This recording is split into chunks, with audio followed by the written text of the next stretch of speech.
Hey, good morning, everybody. I'm Darlene Lyons. If you are here for the 7 steps to successful event engagement, you're in the right place. We're just going to give everybody a few moments to log in, get everybody logging in. I see them loading in, so welcome everybody. Welcome. And just for interest's sake, why don't you tell us where your next event is or where you're planning your next event? Because you're either here because you're planning events or you'd like to. So tell us where you're planning on your next event. You doing it in Aruba, Phoenix, San Francisco? We're interested. Interesting. Oh, all right. San Francisco, Florida, Miami Beach. That's a good location.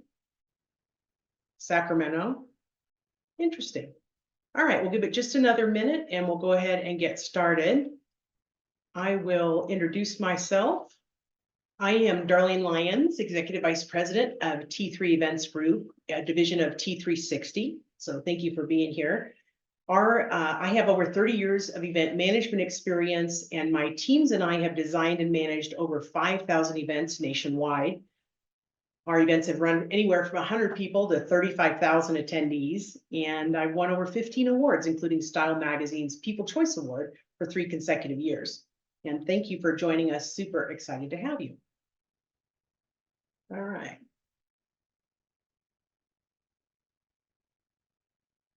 Go to my next slide. Give me just a minute. There we go. Jumped ahead of myself.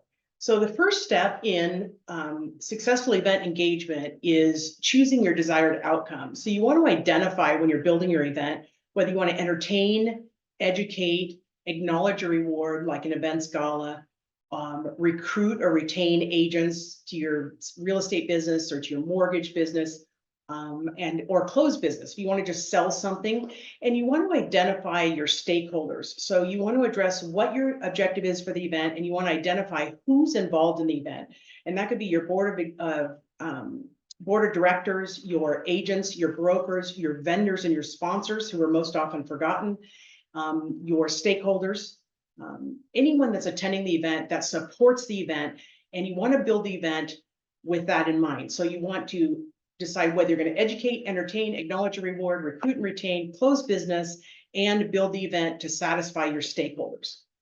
Many times your sponsors or vendors get forgotten, and they're the ones that many times pay for the event. So keep that in mind when you're building your event. And all of these supporting materials, just so you know, are available to you at the end of the event. We've got our blog on our website, and you're welcome to go there and pull up any support materials, and we've got lots of them.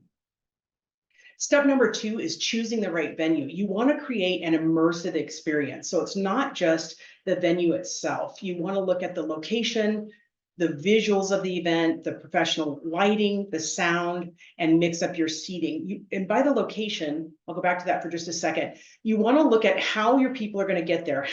What freeways do they come? Are they flying in? Is there parking? So make sure that you look at that when you're looking at the venue.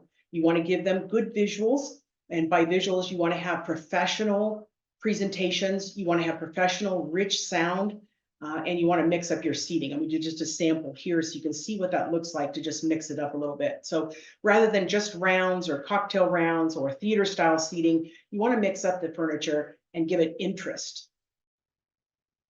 Okay. Step number 3 is it's in the marketing. So in today's world, you want to engage your people as soon as you possibly can. So you want to engage them early in the marketing. So you want to do it on social media. You want to create chats. You want to create focus groups. You want to create all contests. You want to share. You want them to share the information to get them engaged, and you want feedback from them. So give them videos, presentations, samples of what they're going to get at the event. An example would be like your speaker. Rather than just showing a speaker pushing out information, you want to show them getting a laugh or getting a standing ovation or some kind of emotional response, so the attendee has an idea of what they're going to get at the event.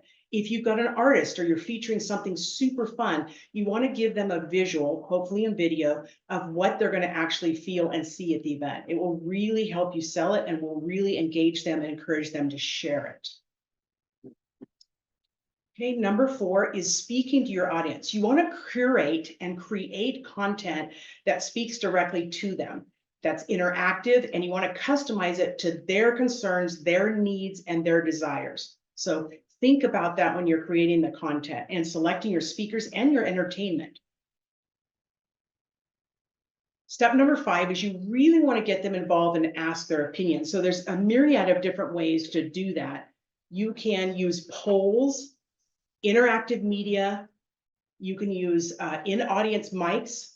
You can use workshops, small groups, fireside chats, lightning speed ideas where they can exchange within the audience, and of course, networking events. So there's a myriad of different ways to get them involved and get feedback from them.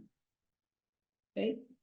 Number 6 is it's the people. So it's really, really, really important when you put on an event that you train your staff, that you do walkthroughs with them, that you rehearse what your audience is going to experience so that they can help solve any issues and make it a delightful experience. You want to walk them through frequently asked questions and things that may happen at the event that they can help solve quickly. And you certainly want to have hospitality ambassadors. So you want to hire people or get volunteers that will engage your people attending and make sure that it's a great experience for them. You want to ease any tough situations, whether they want to upgrade their ticket or exchange their ticket or change the name on their ticket or, sit in a different spot or find out where there's food. You want to anticipate what they need and really have those hospitality ambassadors to service that and to satisfy that. Number 7 is to give and get feedback. So you really, really want to give and get feedback, and there's a myriad of ways to do that. And that is live polling, which is really, really important, that they can interact on an app and you can see the responses come up on the screen. That's really, really popular. You can do smart badges, which of course gives you information on where they go, what sessions they attend, how long they're there, how they engage with the vendors. Really, really valuable information. Your app, they can give you feedback on the app. You can ask them questions. They can rate the sessions and they can give you very specific feedback. Lead capture, you can put lead capture in your software, or there's software available for you to put lead capture in it so that your vendors can capture the contact information of your attendees, or you can track where they're going and what they're doing. Okay, messaging, you can push out messaging through your app, or you can send it out in text to update them on session changes, session ideas, special contests, anything like that where you want them to actually do something. You want to prompt them to do something. And then of course, networking is super, super important. Next is a bonus that we have for you, and that is 7 event formats that drive engagement. And again, all of this information and more details will be details and checklists will be on our website, and I'll show you a QR code in just a minute. So the 7 event formats that drive engagement are interactive workshops, networking speed rounds, fireside chats, which are the small groups where people just go in, maybe 10, 12, 15 people where you can hear, no microphone, where they can sit and just chat about specific topics. Gamification, very, very powerful. People love to do it. And that could be anything from a scavenger hunt to something that's actually on your phone or on your app. Unconventional panel discussions, and those would be like a rechat as an example, where you poll the audience on what 7 or 10 or 15 topics they're interested in, and then you have presenters move to locations and actually present those topics that you get directly from the audience. Very, very powerful, great interaction and high satisfaction ratings from those. Of course, then there's virtual reality, which you can do online. Again, high satisfaction, not the same as in person, but really can engage your audience. And then lightning talks. And an example of a lightning talk would be something like, at our last event, we did your 60 seconds of fame. So we had a group of realtors, we had 300 realtors in the room, and we had standing mics in the room, and we had them stand up and give us in 60 seconds or less their top marketing idea for last year. Very, very powerful. We had 30 people go through, and in many times that takeaway from just that session is worth the price of admission. So that's another idea of lightning talks or lightning speed ideas. So that's it. I want to see if we've got any questions. I know we've got quite a few in the chat, and we've got a few other questions, so I'm going to answer those. The first question is, what are some of the best activations you've seen? So if you don't know, an activation is something that you engage with at the event. So it could be an entertainer or something you actually do at the event. And some of the most recent ones that I've seen that are really engaging are AI photos, where they actually take your photo and they turn it into a really cool avatar that you can use online. So super, super fun, huge lines for that. We should have had 4 booths for that. The next one is an AI photo background. So that's where they take your photograph, and there were 6 different backgrounds to choose from. And then the folks enter their email address or their social media, and it gets posted immediately with your branding at the bottom. That's a really popular one.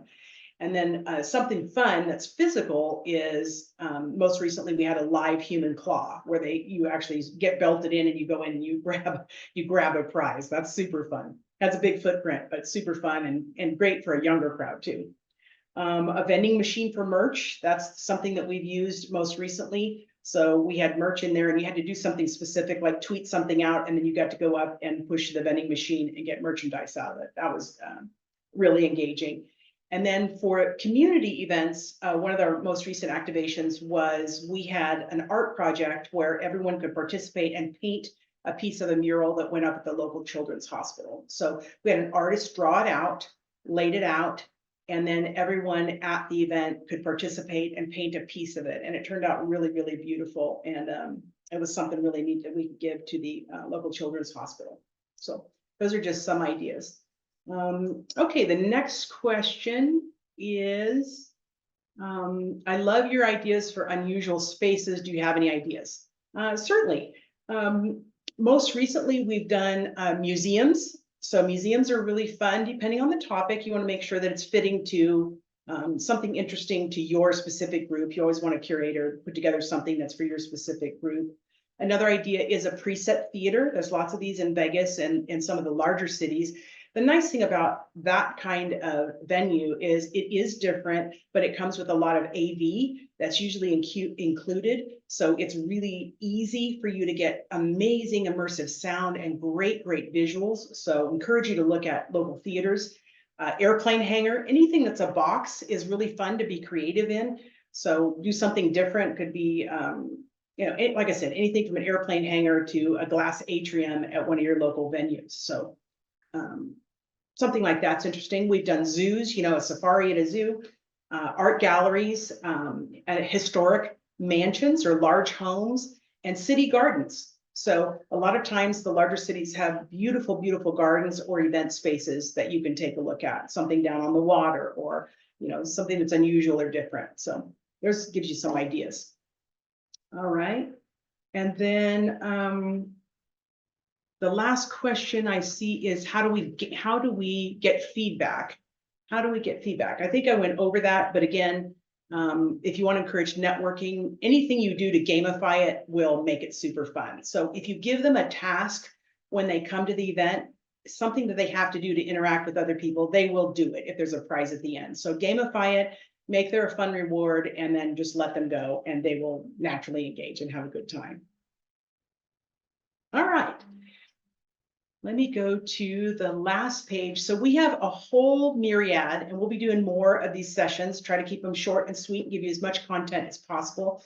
If you scan this QR code on our website, on our blog, we have a myriad of different templates that you can use. So we have a budget for corporate events. So if you're doing something that's more involved, we've got a great outline or a great starter for you there. If you're just doing a party or an off-site event, we have a budget for that, gives you a good frame.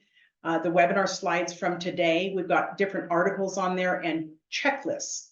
Some of the things that I went over earlier, like why do people come to an event? Food, fun, fame, education, and community.